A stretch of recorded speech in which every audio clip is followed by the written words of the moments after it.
Hello and welcome on a icy Wednesday, February 5, 2005.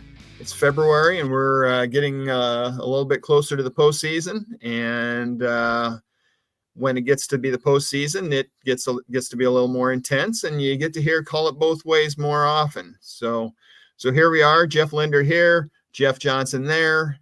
How you doing, buddy? How'd you like the new bumper music, by the way, folks? That's me on guitar and Jeff on drums. So I think that was me on the vocals because that was you on the vocals. Okay, yeah. My bad. JJ, you had a heck of a game Tuesday. Went down to the wire, came down to the last shot. Linmar beat Kennedy 67-65, I believe. Is that right? Yeah. Tell us a little bit about that. Yeah, I mean, sometimes these games, Jeff, as you know, don't live up to the hype, but this one did. No doubt about it. You know, Kennedy came in ranked third and 4A, and Linmar was fourth, and that they showed that they are that close as far as ability. So it was kind of postseason quality game without a doubt. It was Kennedy led a lot of the first half, but Linmar was able to close and take a 1-point lead, and then went on a pretty big run there to start the third quarter, and went up 9, and Kennedy had to call timeout and kind of regrouped, and they went back and forth from there. And about a minute left, I think a minute 01, Mason Matson hit a huge corner three to put Linmar up by 3, and the Lions never relinquished that lead, although Kennedy was down 5 with about 15 seconds left, and Linmar was at the line for 2 shots, and he thought it was wrapped up, and Linmar misses 2 free throws. Kennedy hits a 3, calls a timeout, forces a turnover on the inbounds pass, and actually had a chance to win the game at the buzzer, but Trey McCollins kind of lean in 3-pointer from the top of the arc was short off the front rim. So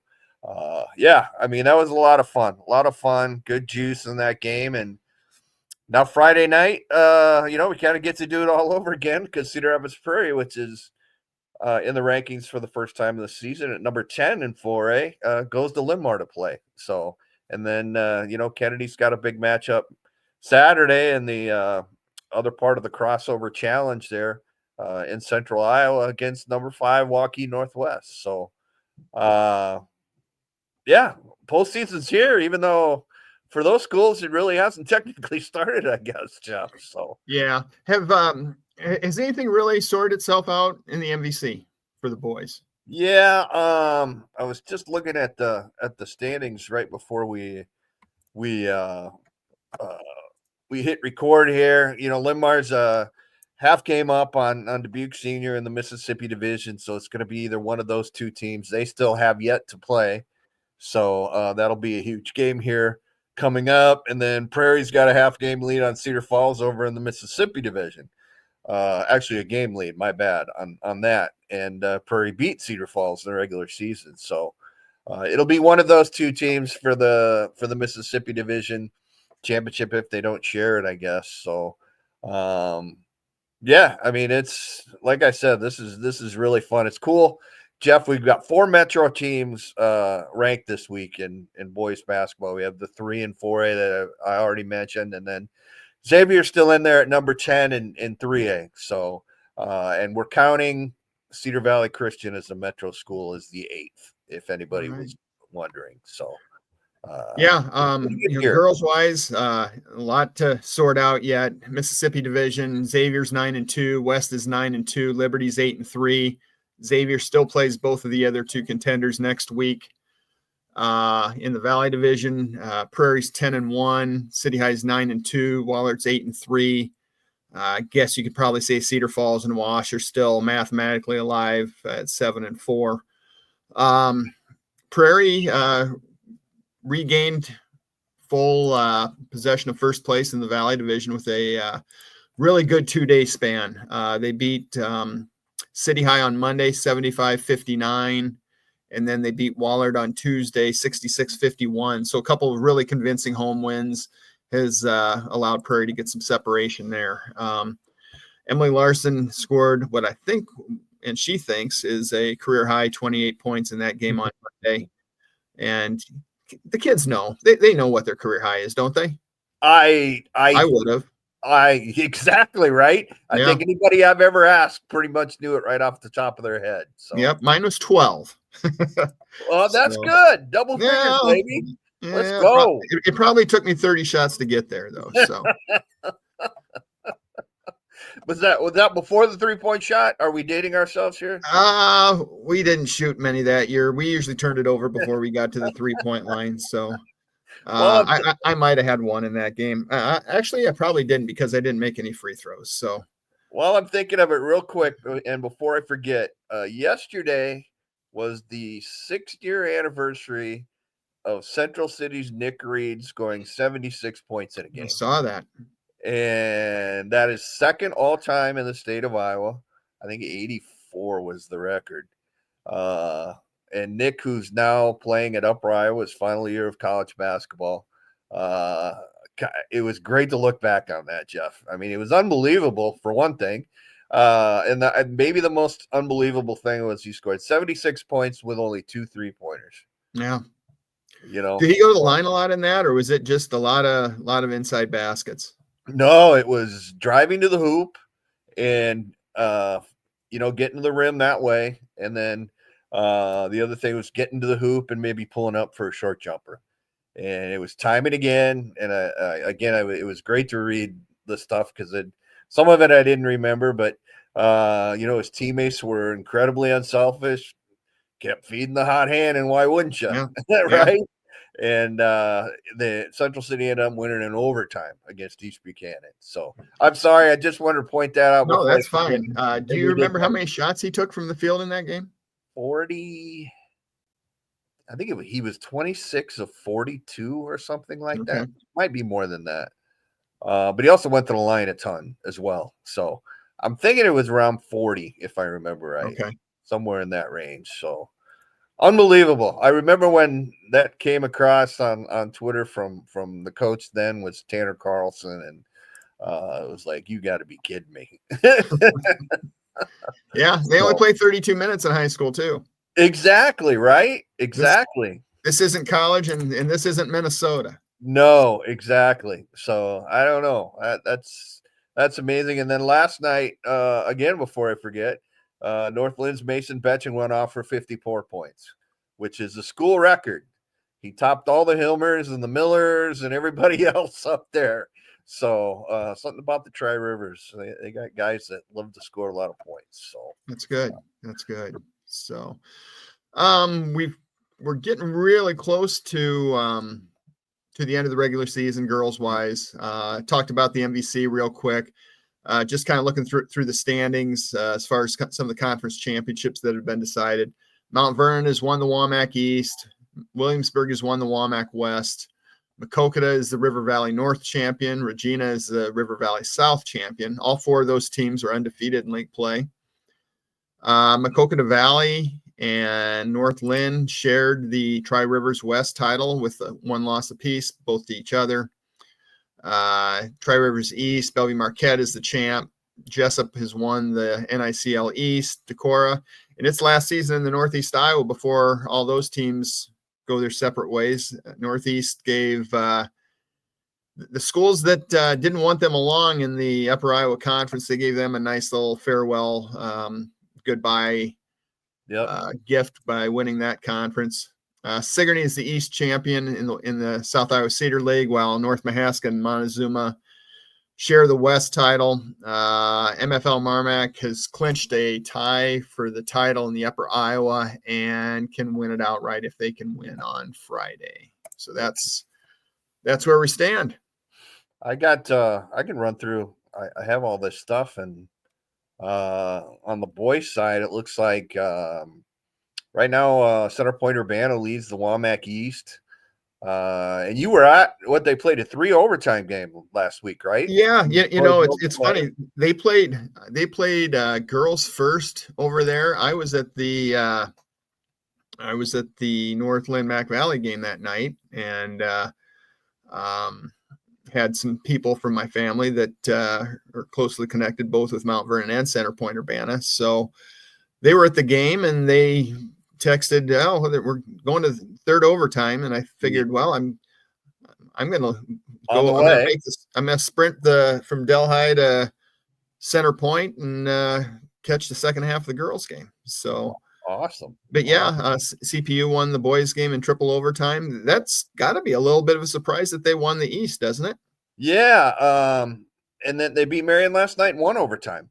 Okay. So there's one more conference game left for the leaders there. CPU has a game lead on Mount Vernon and Solon. So it's not official, but they clinched at least the tie. And that's a great comeback season. Mike Kalak does a great job there as head coach. And he went through some things last year, some turmoil where people on the school board forced him to resign, and he didn't really want to. And then he got a whole groundswell of support from parents and things like all players and people like that. And he was reinstated to the head coaching job. And he does just a great job and done a great job with this club for sure. So then looking at the Walmack West, Clear Creek Amana has already clinched that title.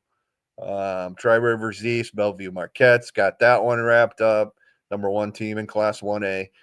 Tri-Rivers West looks like it's going to be a first place tie between North Linder and Alburnett, and those two teams split in the regular season. So they'll share that one. Cascade has a 2-game lead on Monticello and Northeast Goose Lake for the River Valley North championship. River Valley South, Iowa City Regina looks like it's going to wrap that one up. Already has a 2-game lead on Mid Prairie, which it beat twice already. Decorah's going to, as in the girls, Decorah's going to win the Northeast Iowa. It appears South Iowa Cedar East. That one's done. Keota and Sigourney tied for first place and split in the regular season. South Iowa Cedar West, North Mahaska is your champion there, and then the Upper Iowa. North Fayette Valley is undefeated. MFL Marmac has one loss, and they play again. And I think that might be this week or maybe early next week. So Hillcrest Academy is going to win the Southeast Iowa Super League North, East, right, North, Jeff? North, No. yes. And LaPorte Senior Union, I think I mentioned last week's already clinched its division in the North Iowa Cedar League. There are 3 of them. Yep, North Iowa Cedar League East. There you go. So you got some regional news to pass. Yeah, the parents came out today for 1A, 2A, 3A. Let's see. I'll just kind of shuffle through them here. We'll start with 3A. Mount Vernon is the top-ranked team. They're the team to beat in 3A Region 1. Region 2 is probably going to be Dubuque Wahlert, maybe CPU in the regional final there. Region 3, Forest City. It's kind of a wide range of geography there. It goes Forest City to West Marshall to West Delaware to Waukon. So wow. That's So Region 4 is kind of the Williamsburg region that they'd probably have to play PCM in the regional final to get through to state for the first time in a while there. I think that takes care of everybody in 3A. 2A Region 2, Regina's the favorite there. And don't be afraid to upload. There we go. They'd have to beat Cascade in the second round, and probably Columbus Junction in the regional final. So wow. I would say Regina's toughest game is probably that regional semi against Cascade. Okay. Let's see. Whoops, come back. Technology's great. Yeah, isn't it? Yeah. Let's see. Okay. Oh, internet connections. Yeah, no, it's my thumb. Let's see. 2A Region 4, 5. Let's see. Region 5. Let's see. some area teams in that. North Mahaska is the favorite. Probably a North Mahaska Jessup regional final there, which there's a little bit of distance between those two schools too. Yeah. Yeah. Let's see, Region 8. Who's in that? Let's see. Okay, that's probably the 8 versus 9 region, which would be Maquoketa Valley and Denver in a regional final. Okay. Also includes MFL and Appleton Parkersburg. So some pretty good teams in there. 1A Region 2 would be the North Lynn region. They got a pretty easy slate to get there. Regional final would probably be against probably be Bellevue Marquette, might be Calamus Wheatland.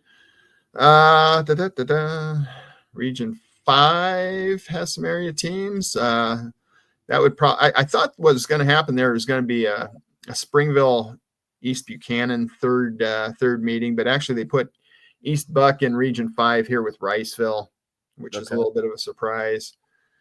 Springville, meanwhile, is in Region 7. They're the team to beat there. They're probably looking at a date with Sigourney or Lone Tree, maybe in the regional final there.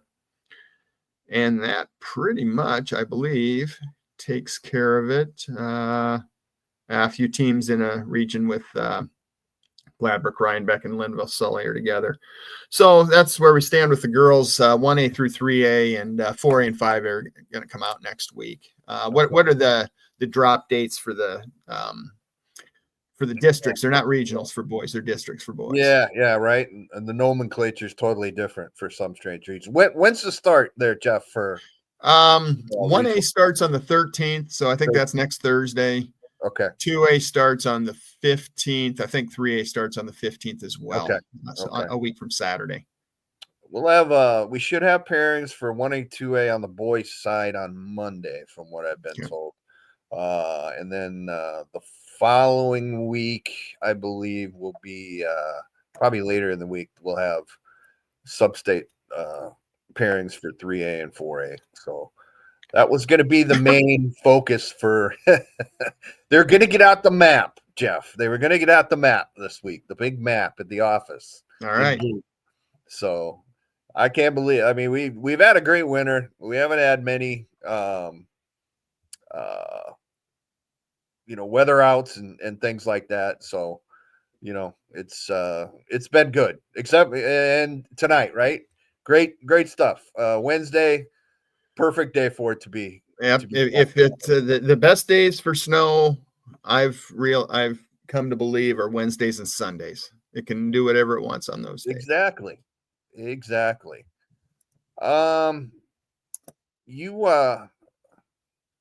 You had something else. I think you were at were you at North Lynn last week, right? I was at Maquoketa Valley on Friday. Maquoketa Valley, that's right. You want to talk about that game, because it was a good one, right? Yeah. Maquoketa Valley had won the previous game against North Lynn, and they were, obviously there were some big ramifications there, Tri-Rivers West-wise, and Mac Valley looked like it was poised to sweep North Lynn. They were up, I think it was 24-8 early in the second quarter, and North Lynn kind of worked their way back into it. They were within, I think, 9 at half, and jumped on Mac Valley right away in the second half, and pulled away and won the thing 44-37. So like I said earlier, it's a dual championship in the Tri-Rivers West between two programs that have been awfully good for a long time. I noticed too on your tweet yesterday, you already started work with Coach Monk up there. Yeah. For next year's rivalry Saturday, huh? Yeah, we're actually going to move it back a week. We've been doing it on Thanksgiving for a lot of years. The Saturday after Thanksgiving, we're going to move it a week later. We're going to go the first Saturday in December. I don't think it's anything set in stone. We'll probably stay at Kirkwood, and I don't know. We'll just let people have their Thanksgiving weekend. So there you go, including myself. Yes, exactly. Right. So that's good. Coming back to the boys real quick. Rankings this week were anything real surprising. Even though Cedar Falls lost last week to Prairie in double overtime and a heck of a game, it remained number one just because the teams right behind it, Cedar Falls has beaten them all. Number 2 Valley, they won by like 15 points on a neutral court, and beaten number 3 Kennedy, beaten Linmar, even though Linmar also has a win against Cedar Falls. So that was not a surprise. 3A, Clear Lake remains, I believe, the only undefeated team in that class, which is always topsy-turvy. And Decorah in there at 2, Xavier at 10. And then 2A was still Western Christian, which looks like the easy front runner, as we head to the postseason in 2A. And then 1A still Bellevue Marquette. Big game Friday night at Alburnett. So that'll be a test for the defenders there to see if they can hold on to the number 1 spot. And Northland slid back in there at number 10. So, not too many surprises, not a whole lot of movement. Just a few things here and there from last week or this week to last week, I guess. So, you want to talk Hawks? Yeah, the Red Hot Hawks. So they go from losing 5 in a row and looking like they're kind of headed toward oblivion to winning 3 straight, including a really, really good win Sunday against number 4 USC. It couldn't have been any better if you're an Iowa fan. And Caitlin Clark is back, and all the hoopla that surrounded that, and the Iowa women just they decided that they were going to do their make their own imprint on the day, and boy, they were really good. Played really well defensively, and knocked off the Trojans and Juju Watkins by a 76-69 margin. So did you see that coming? Did you see that coming, Jeff? No. I sure didn't. I'll tell you, Iowa got up 18-1 and 23-4, and by halftime USC was up by a point. And I turned Halas. I think Iowa was a 15.5 point favorite or underdog, and I said, "Boy, USC's not only going to win, they're going to cover." And Iowa said no. They played really well in the second half. They stayed in the game. I think they got down as much as 6, but Lucy Olson was not sure what she's getting NIL wise, but she was worth every penny of it on Sunday. 28 points, 23 in the second half, and she was great. And I don't know if you watched any of it, but they played really well on Sunday. Well, that's you said, I think we talked about it, or you talked about it a couple of weeks ago. It was things were really, really dicey on whether this team would even make the NCAA tournament, and the same things have certainly turned around. And I guess Jan Jensen's a good coach again, huh? Yeah, people on social media pipe down a little bit, and and that's a good thing. There's still some work to do. Iowa's 15-7 overall, 5-6 in the Big Ten. If they can get to 8 wins in the Big Ten, which is looking likely now, I think now they're probably looking at 9-9. Okay. 8 and 10 will get them in, especially with a signature win over USC. And right now they're in 12th in the Big Ten. If they could get into that, keep climbing a little bit, maybe get into that 8th or 9th, they won't have to play on Wednesday of the Big Ten tournament, which I think is a big thing. I think Charlie Cream's got them as a 10 seed now. The bad thing is if they keep rising to 8 or 9, then that means they're gonna have to go somewhere really, really hard for the first weekend. First things first, right? You got to take one game at a time. Yep, and you've got to make the tournament before you can worry about where you're going. So, but they played really well. There's a clip that so Hannah Stolke got her 4th foul with about 3 minutes left in the third quarter, and she didn't play again because Addie O'Grady was playing so well. So there's this clip of a basket late in the game. I think Olsen scored on a 3-point play. The young kids like to call that an and one, by the way. Anyways, it was a 3-point play on a backdoor, and they panned to the Iowa bench, and Stolke is just going bananas, jumping up and down, which I thought was really cool. Yep. That means it's a tight-knit group. or at least it appears. So Yeah. that's what you want. What's the Yeah. schedule the rest of this week for Iowa? They go to Minnesota Thursday, tomorrow. As And do then, you. yeah, as do I. And then same thing next Monday, they go to Lincoln, and 2 coin flip games. I think, they lost that overtime game to Nebraska, a game that they basically blew. They kind of coughed that one up. So, but if they could get one of these two, or maybe even both of them, they'll kind of keep climbing. How about the rest of let's see, high school wise, you're going to make the quick skate up to Minnesota and then come Yeah. back for Friday, right? Yep, I'll be back for game Friday. Liberty and City High play another, showdown between Iowa City Community School District teams, and that'll be another great one. That one's at North Liberty.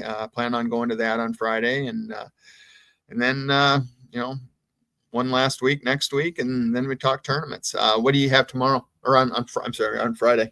Yeah, I mean, there's a lot of good games Friday. I think I'm going to head to Prairie Linmar, but already mentioned, Alburnett hosting Bellevue Marquette, which should be a really, really good game. And Iowa City West hosts Cedar Falls. Another, potentially really good game. So this is one of those where I wish I could be 3 people at once. I know it. 3 different games, but unfortunately, that's unless somebody invents that. Maybe AI can help us out somehow. There you go. We don't want that. But I know that happens sometimes. There's Tuesday night, there's just really nothing out there. Yeah. And then Friday night, there's 4 great games. And you think, oh, geez, I wish I could be at all of those. But Exactly. yeah, so that's where we're at. Any news hockey-wise with you? Heartlanders, you made in pretty good shape for a playoff bid. Which would be their first if it happens. I mean, there's still a long way to go in the season, but they look pretty good. They're, I think, in a tie for second place in their division, and the top 4 in that division go to the playoffs in the ECHL. And then Rough Riders are pretty solidly in a playoff spot too. In the USHL, there's 6th place out of 8 teams, but I think 10 up on the 7th place team, and actually play tonight, Wednesday night, up at Dubuque, or over at Dubuque, up and over at Dubuque. So they might have to literally use their skates to get home, but we'll see how that works out. Rare midweek game for Cedar Rapids. So, and then spring training, pitchers and catchers report here pretty soon. I think the next week, maybe next week, if I remember correctly. So that's right around the corner, Jeffrey. Yeah, it really is. I mean, it's neat going to a ball game where you get there and it's still light out. That's exactly. The the games are getting important. So love it. All right. Well, anything new as far as football is concerned, as far as schedules and classifications and all that? Yeah. Looks like those are imminent from the IHSAA as far as who's going to be in what class for football next season. They're still waiting on some schools to report. They have all the enrollments and most of the rates for free and reduced lunch. You're still waiting on, I think, a dozen schools to report their free and reduced lunch thing. But so those could be out any day. It'll be interesting to see. I mean, you hear things here and there. No confirmation on this, folks, but it's a very real possibility that Cedar Rapids, Washington, for instance, will go down to 4A next year from 5A. So okay, we'll see if that's confirmed. And they made some progress last year. They should be pretty decent next fall, shouldn't they? Yeah, Coach Eric Gaddy did I thought a really nice job with them, and if anything, they have one of the best kickers in the country for their class, and Logan Barton, who had some sort of award. I think he's like a top 10 kicker in the nation for what is he? He's going to be a junior, I guess, this year. Okay. So if anybody needs a kicker, you might want to look up Logan. So, everybody needs a kicker. Exactly, right? If not 2. Yeah. So, all right. Well, I think we're going to close up shop for the night. Like I said, I'm heading to Minneapolis tomorrow. We'll both have games on Friday, and we'll be back next week. And thanks for joining us. And we'll talk to you probably next Wednesday. And call it both ways, folks. Make sure you do that. Absolutely. That shirt kind of looks like a referee shirt, by the way. It's supposed to be green. I don't know if it Okay. quite shows it that way, but all right. Have a good week, everyone.